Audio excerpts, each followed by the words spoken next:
My boyfriend messaged, "I'm sharing an apartment with someone from work. Don't make it weird." I replied, "I won't." Later, I forwarded the lease to a name listed under emergency contact. The call I got that evening wasn't from him. My name is Isabella Monroe. I'm 32 years old, and until 4 months ago, I thought I understood what trust looked like. Daniel and I had been together for 2 years.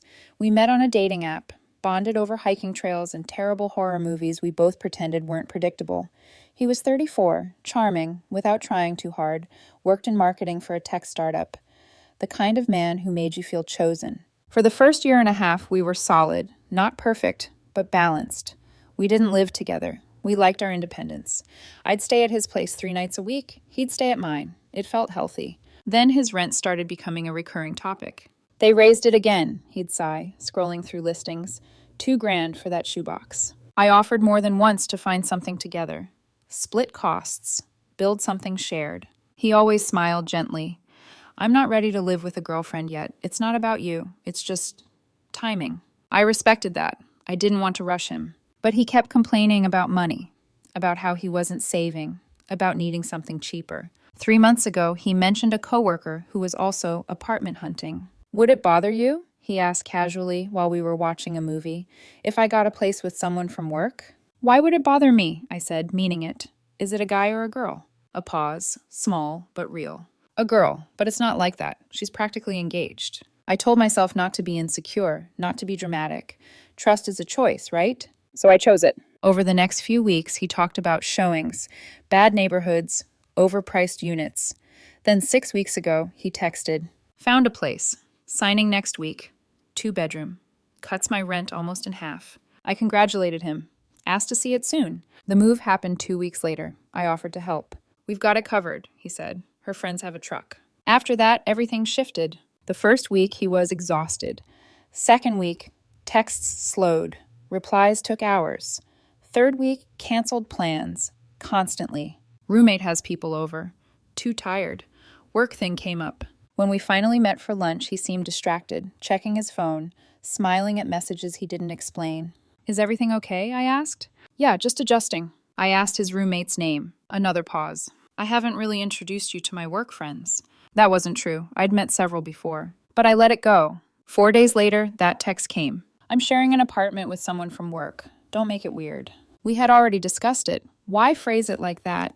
I didn't sleep that night. The next afternoon, I drove by the building. It wasn't budget, it was upscale, polished lobby, doorman. I sat in my car for 20 minutes before I saw him. Daniel walked out laughing beside a woman. Mid-30s, beautiful, confident. She touched his lower back as they reached his car. Not inappropriate. Intimate. Familiar. They drove off together. My stomach dropped. I called the property management office pretending to confirm a delivery. The woman on the phone was kind. Too kind. "Yes, apartment 304. Both leaseholders are listed." "Both. Joint lease. Like a couple." I thanked her and hung up. Then I did something reckless. I found the lease template online, located the emergency contact section, used a skip trace site from work, found a number listed under her mother's name. I forwarded the lease details and address with one sentence. "Thought you should know your daughter recently signed a joint lease with someone. Might want to check in." I turned off my phone. When I turned it back on that evening, Shilu missed calls. 12 from Daniel. 4 from an unknown number. His voicemail started angry. "What did you do? Why would you contact her family? You're insane." The later ones were different. Crying. "Please call me back. I need to explain." The unknown number left one voicemail. A calm, older woman's voice. "This is Olivia Bennett's mother. I believe you contacted me about my daughter. I'd like to speak with you. I think we both deserve the truth." Not his mother. Her mother. I called her first. She answered immediately. "I'm going to be direct," she said. "You're dating Daniel Carter?" "Yes, for 2 years." There was a long pause. "My daughter has been with him for 8 months. He proposed 3 weeks ago. She said yes. They've been living together for 6 weeks." The room tilted. "I'm sorry," I whispered. "What?" "He told us you were an unstable ex who wouldn't leave him alone." My hands went numb. "He said you harassed him, that he had to move for safety." My entire relationship rewrote itself in real time. 8 months, a proposal, a joint lease, 2 complete lives, and I had been the villain in one of them. I don't remember sitting down, but suddenly I was on the floor of my living room, back against the couch, phone pressed to my ear like it was the only thing anchoring me to reality. Olivia's mother continued, her voice steady in that way only mothers can manage when their child is in crisis. He brought her to dinner twice, she said. We liked him. He was attentive, polite. He talked about their future, about buying a house next year. Buying a house. Daniel couldn't even commit to splitting rent with me. He told Olivia he'd been single for over a year before they met, she added quietly, that his last relationship was unhealthy. Unhealthy. That was me, apparently. I swallowed. Did she know about me? No, she said without hesitation. She had no idea until I called her after receiving your message. I closed my eyes. The image of them outside that building replayed, the hand at her lower back, the easy laughter. I'm not calling to defend her, her mother continued. I'm calling because my daughter is devastated. And from what I understand, so are you. Devastated didn't even begin to cover it. I felt dismantled. Where is she now? I asked. She told him to leave, her mother said. He packed a bag and left this afternoon. He's been calling her non-stop. She won't answer. He told her to leave. The irony burned. We talked for another 20 minutes. She told me everything Olivia had confided in her over the past 8 months. How it started as lunches at work, then drinks, then accidentally spending the night. How Daniel claimed he had emotional scars from a controlling ex. How he said he needed patience, reassurance. How Olivia believed she was helping him heal. 6 months in, he suggested moving in together to save money. 3 weeks ago, he proposed at a restaurant they loved. Candlelight.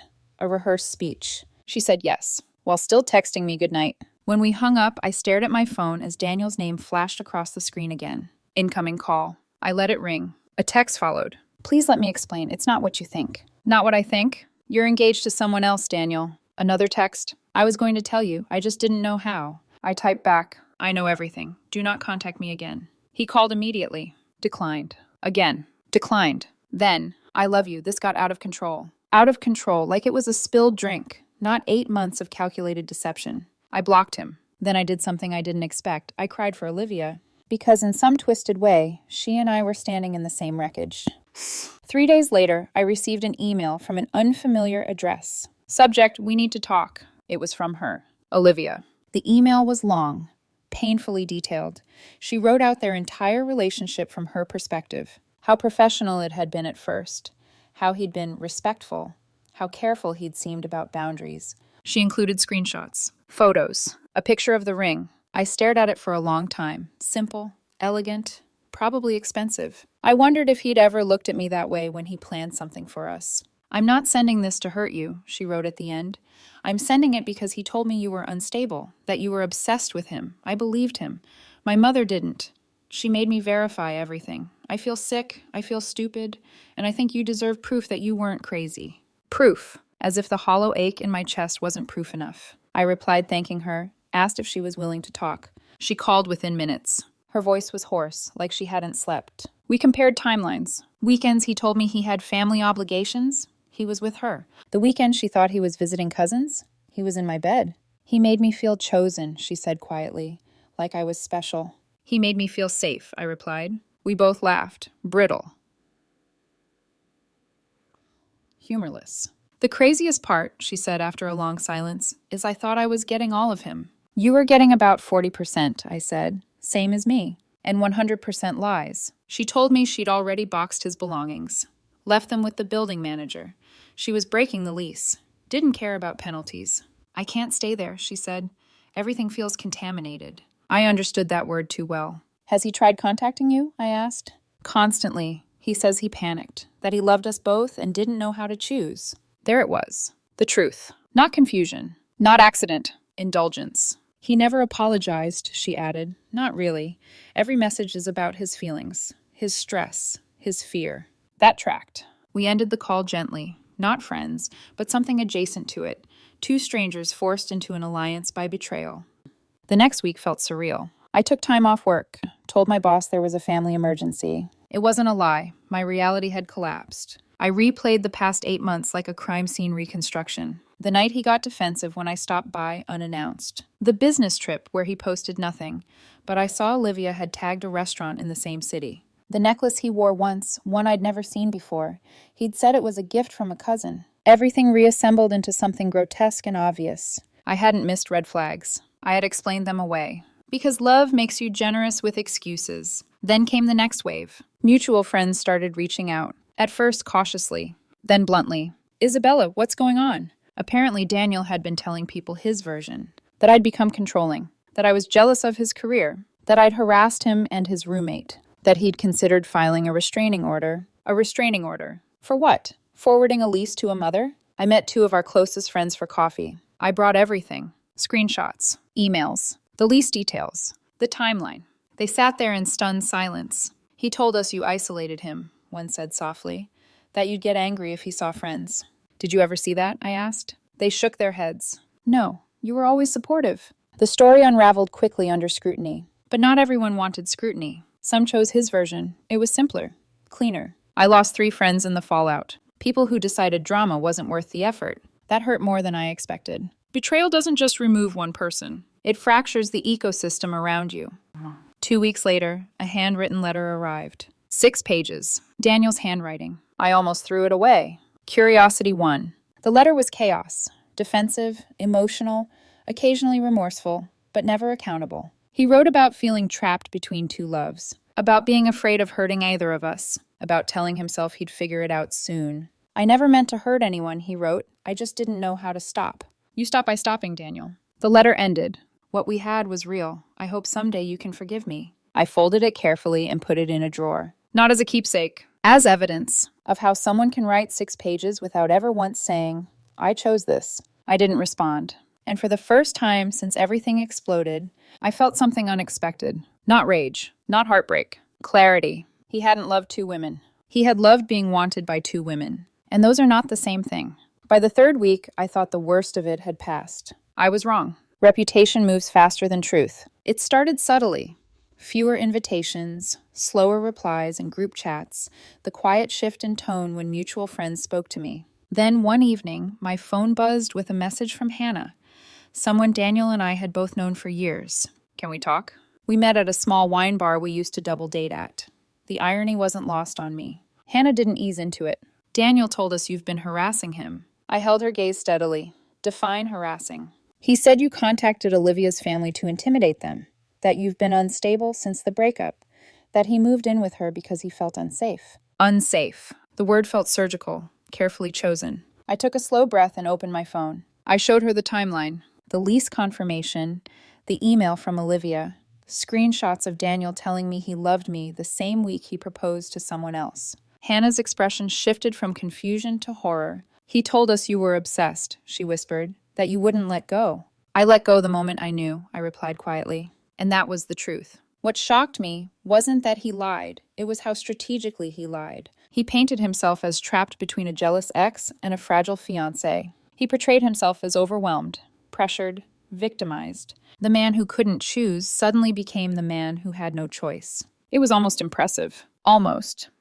Over the next week, I repeated the same conversation 3 more times with different friends. Each time, the shock was identical. He said you isolated him. He said you tracked his location. He said you showed up at his office screaming. None of it had happened. I realized something important during those conversations. Daniel hadn't just built 2 romantic lives. He had built 2 narratives. In one, I was his long-term partner. Stable, supportive, convenient. In the other, I was the villain. Unstable, jealous, threatening. And he believed both. That was the most disturbing part. He didn't sound like someone fabricating lies and panic. He sounded like someone who had rehearsed them. Not everyone came around. 2 friends quietly stopped responding altogether. One sent me a message that said, I don't know what's true, but I don't want to be in the middle. I didn't argue. Neutrality often sides with the louder story. I let them go. It hurt, but it also clarified something. Anyone who required me to defend reality wasn't really in my corner. 3 weeks after everything unraveled, I received another message, this time from Olivia. He's trying to get me back. The words made my stomach turn. She called me that night. He showed up at my office, she said. Flowers, crying, saying he made the biggest mistake of his life. And, I asked carefully, he says he chose the wrong person, that he was scared of losing me. I closed my eyes. Of course, when exposed, he didn't take accountability. He pivoted. I told him no, she added, but he keeps saying he ruined everything because he panicked, that if we both just calm down, we can fix it. Fix it, as if this were a scheduling error. Has he apologized? I asked. A pause. Not really. He keeps saying he never meant for it to go this far. There it was again. Passive language. It went. It happened. It spiraled. Never I chose. Never I lied. Never I betrayed. A few days later, I learned something else. His company had opened an internal review. Apparently, workplace relationships required disclosure. Apparently, shared leases with coworkers triggered compliance flags. Apparently, expense reports tied to client dinners at the same restaurant where he proposed were being examined. When HR pulled threads, other things surfaced. Inflated hours, questionable reimbursements, patterns. Once credibility cracks, everything attached to it starts to splinter. 6 weeks after it all came out, he was terminated. Officially for policy violations. Unofficially, because trust, once gone, infects everything. I didn't celebrate, but I didn't mourn either. Consequences feel quieter than revenge. Then came the letter. Another one. Shorter this time, 2 pages. He wrote that losing his job made him realize how much pressure he'd been under, that the stress had clouded his judgment, that he had never intended for things to overlap. Like calendar appointments. He ended with, "I hope someday you'll remember the good parts." I read it once, then I did something different. I wrote 3 words across the back before putting it away. Intent is choice. Because that was the truth he kept dodging. About a month after the explosion, I ran into him. Complete accident. A Saturday afternoon at a coffee shop near my office. He looked thinner, tired, unshaven. For a second, I saw the man I loved. Then I remembered the version Olivia described, and the version he told our friends, and I realized I had never actually known which one was real. Our eyes locked. He started walking toward me. I grabbed my coffee and headed for the door. "Isabella," he called. I kept walking. He followed me into the parking lot. "Please, 2 minutes." I turned slowly. He looked wrecked. "I know you hate me," he began. "I don't hate you," I said evenly. "I just see you clearly now." That hit him harder than anger would have. "I was confused," he said. "I had feelings for both of you. I didn't know how to choose." "So you chose neither," I replied. "You chose yourself." He flinched. "That's not fair." "Isn't it?" Silence stretched between us. "I loved you," he insisted. "You loved being loved," I corrected gently. "There's a difference." His jaw tightened. "You're twisting this." "No," I said. "I'm removing your edits." That landed. For a moment, he looked like he might actually say something honest. Instead, he whispered, "I lost everything." I studied him. "You didn't lose everything," I said quietly. "You traded it." And that was the final truth. He didn't chase me when I walked to my car. He didn't call after. For the first time, he had no version of the story left to manage. 4 months after the message, after the lease, the proposal, the collapse, the noise finally faded. Not all at once, but gradually, like dust settling after something explodes. Olivia transferred to a different branch of her company in another city. We exchanged a few polite check-ins at first, updates about logistics, about paperwork, about mutual friends. Eventually, the conversation stopped. Not out of anger, out of necessity. You don't keep revisiting a burning building once you're out. Daniel disappeared more slowly. I heard through the same grapevine that once carried his accusations that he'd moved back in with his parents temporarily, that he was figuring things out, that he'd started therapy. I hope that part is true. Not because I need him fixed, but because anyone capable of living 2 emotional realities at once has something fractured inside. The mutual friends who had believed him came back, one by one. Apologies always sound similar. I should have asked more questions. "I'm sorry I doubted you." He was convincing. He was. That's the thing about charismatic people. They make you want their version to be true. I didn't hold grudges. Not anymore. Betrayal had already taken enough. Holding on to anger would just mean carrying him longer than necessary. There was one last loose thread. 6 weeks after the parking lot conversation, I received a final email. No subject line. Just 3 sentences. "I've been thinking about what you said, about choosing myself. I didn't see it that way before. I'm sorry for how deeply I hurt you." It was the closest thing to accountability I'd heard from him. It still wasn't complete, but it was something. I didn't respond. Closure isn't always a dialogue. Sometimes it's the absence of one. Around that same time, I went on my first date since everything. His name was Marcus. He worked in urban planning. Soft-spoken. Observant. The kind of man who listens fully before responding. On our first date, halfway through dinner, I told him the whole story. Not dramatically. Not as a warning. Just as context. "For a while," I said, stirring my drink, "I thought I'd missed something obvious. But I think some people are just skilled at compartmentalizing." Marcus didn't interrupt. When I finished, he nodded slowly. "Thank you for telling me," he said. "That couldn't have been easy." No defensiveness. No attempt to fix. Just acknowledgement. It felt steady. We've been seeing each other for 6 weeks now. No grand declarations. No rushed milestones. He has his apartment, I have mine. When we make plans, they happen. When something changes, he says so. There are no mysterious roommates, no defensive texts, no preemptive, don't make it weird.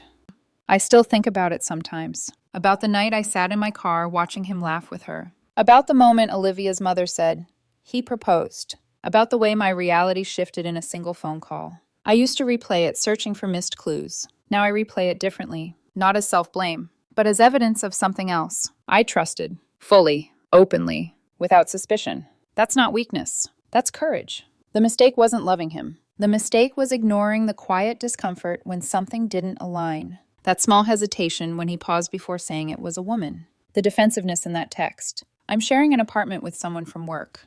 Don't make it weird. I understand that sentence now. When someone asks you not to make something weird, it's usually because it already is. I kept the letters he sent, not out of nostalgia, but as reminders. 6 pages of deflection, 2 pages of partial accountability. They sit in a drawer I rarely open. Proof that closure doesn't always arrive as a perfect apology. Sometimes it arrives as clarity. My life is quieter now, more honest. There are no parallel narratives running beneath the surface. No secret engagements. No double lives. Just me, and the people who show up consistently. If there's one thing I've learned, it's this. The most dangerous lies aren't the loud ones. They're the quiet, reasonable ones. The ones wrapped in vulnerability. The ones that sound like hesitation instead of deception. Daniel didn't lose me the day I blocked him. He lost me the moment he decided he could keep 2 versions of himself alive, and assumed neither woman would ever compare notes. He underestimated one thing. Women talk, and truth eventually does too. I'm not bitter. I'm not broken. I'm just no longer available for someone who needs 2 realities to feel whole. And that more than anything feels like peace.